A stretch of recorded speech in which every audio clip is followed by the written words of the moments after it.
Al via oggi anche in Veneto la raccolta nazionale di firme promossa dai radicali italiani a sostegno della legge per la restituzione dei cosiddetti contributi silenti. Vediamo di cosa si tratta.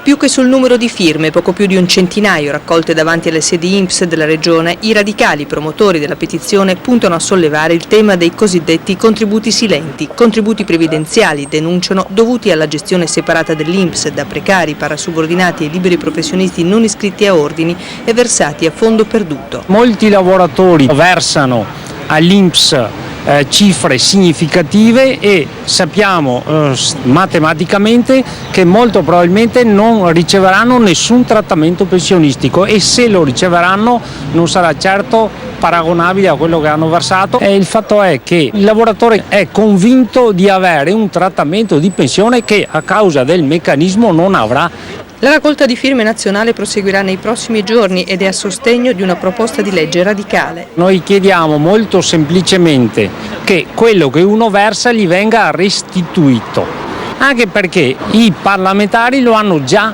fatto per loro. Replica il direttore regionale dell'INPS, smentendo le accuse. Con lo strumento della totalizzazione questo problema è ampiamente superato. Oggi ogni persona che ha una carriera lavorativa frammentata tra tanti lavori può avere un unico assegno recuperando questi contributi in ogni gestione in cui sono stati depositati. Riguardo invece alla gestione separata. Intanto paghiamo molti assegni e questo è già un dato, ma dobbiamo tenere conto che questa è una gestione giovane e quindi i lavoratori che stanno versando sono appunto lavoratori attivi, saranno pensionati in futuro e quindi è chiaro che ci sono più versamenti che assegni pagati. In futuro chiaramente questo scompenso si compenserà. Il vero problema è fare in modo che questi ragazzi abbiano contributi in regola, effettivamente versati, prima dei 30-35 anni.